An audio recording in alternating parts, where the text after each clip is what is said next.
If you're a historical scholar, you've heard this.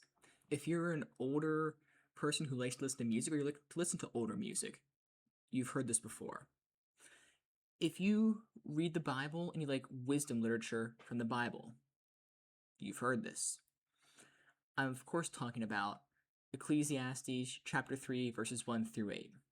Why is this relevant?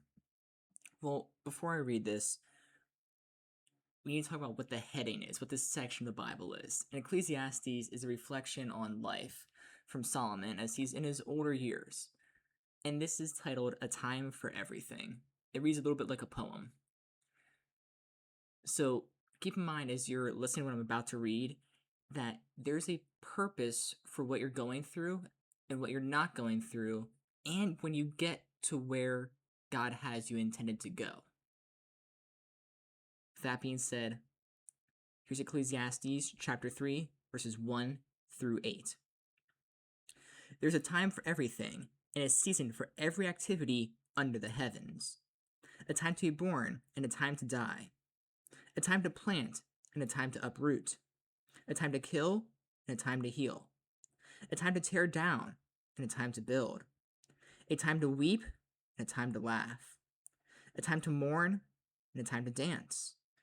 A time to scatter stones, and a time to gather them. A time to embrace, and a time to refrain from embracing. A time to search, and a time to give up. A time to keep, and a time to throw away. A time to tear, and a time to mend. A time to be silent, and a time to speak. A time to love, and a time to hate. A time for war, and a time for peace. There's a reason that you're here. There's a reason that you are in the stage you are right now. Maybe it's a grind. I've been through the grind at various points in my life. And one of those times for me looked like a season where there was a lot of work, a lot of school, and not a lot of hangout time with friends. And that was a season. There's a time for that. There's a proverb, and it's become part of our common culture that says, make hay when the sun shines. When it is time to work, get up and work. Proverbs talks a lot about the lazy person who's not willing to work when it's time to work versus the wise man who takes advantage of working when it's the right season. So what season are you in right now? Oftentimes we try and force ourselves into certain seasons. I'm going to learn and learn and learn and learn and learn. Maybe you are. Maybe you're at a point where you're able to say, I can learn because when I get home from work, I have 4 or 5 hours free each night. That would be great times to learn, to read a Bible, to read a book rather, to do some kind of research on something. It's a great time to learn. Maybe, though, you're in a season where you have kids and you're going to different practices and games, and you have half an hour at home each night, and that has to be used to allow you to decompress so you can do the next best thing for tomorrow. Maybe you wake up and you have 10 minutes to read the Bible before the chaos of the day starts. For that season of life, what you need to do is focus on that day. You're not going to be doing a lot of school stuff or a lot of learning.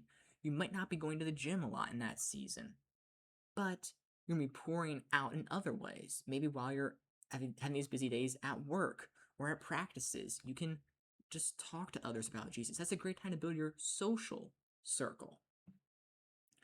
So you have to know what season you're in so you know what you can do. And you also have to know what season you're in so you know what success looks like. I'm someone who did 2 bachelor's degrees and a master's degree. I was accepted to a couple different PhD programs. I know people who are very intelligent and do not have the social skills or abilities that other people have who have fewer degrees or no degrees at all. That's relevant. It's a skill that they lost, those stereotypically PhD people lost, while they're pursuing their education. See, what's also relevant here is if you don't use a skill, you lose it. This is often said in the gym about working different muscles. Oh man, if you don't use it, you lose it. Great. And that's something that's true. You will lose strength, but in the gym, it's easier to rebuild strength. Your muscle has memory. And you might go from a 200-pound bench press, 205 bench press, down to a 135 bench press. But in a few months of diligent training, you can get back to 205. However, if you go from a social circle of high school to undergrad to master's to doctorate to postdoctorate, and it keeps shrinking, if you've never worked your social circle back up in any of those points and try and re-expand it, you're going to be isolated. If you haven't worked your muscle to say, I know how to put in a good 10, 12, 14-hour workday, and maybe it's not all at work. Maybe it's at home. Maybe it's teaching your kids. Maybe it's volunteering somewhere. That's all work. But if you've never actually done things for 12, 14, 16 hours, when the need arises, and it will arise, you will be unprepared. There's a need to say, how can I challenge myself? And that challenge looks different. For me, I had a year where that challenge looked like you're going to go to work, then you're going to grad school after work, then you're going to tutor after grad school. And that meant that for a season, I was in an unhealthy sleep habit. I was getting close to 5 hours of sleep a night, and that was a good night for me. I've also been in seasons where you go to work, you come home, and you can exercise, read, play trumpet, hang out with friends, and all those things exist. But I used the talents that I had available to me in those times. And I keep using those talents now. They just change their atmosphere in the environment. And that's what I'm encouraging you to do as you listen to this video. Do not be dismayed, do not be saddened when it's time to cut back on something. It can come back. Maybe I can't play trumpet because I'm busy and I don't have any concerts upcoming, so there's no real need for it.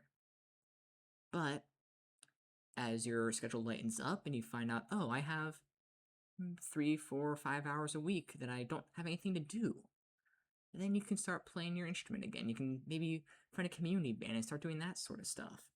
But you have to know that not everything will be with you all the time. You will have friends that are there for a season. Oh, this is my best high school friend ever. Great. And maybe you keep that friend your whole life. Or maybe you and that friend part ways and you go across the country or the world. And when that happens, be thankful that you had them. When your job changes, be thankful that you had the job. Be thankful that you have the car or the house. Look back on those times with fondness and gratitude.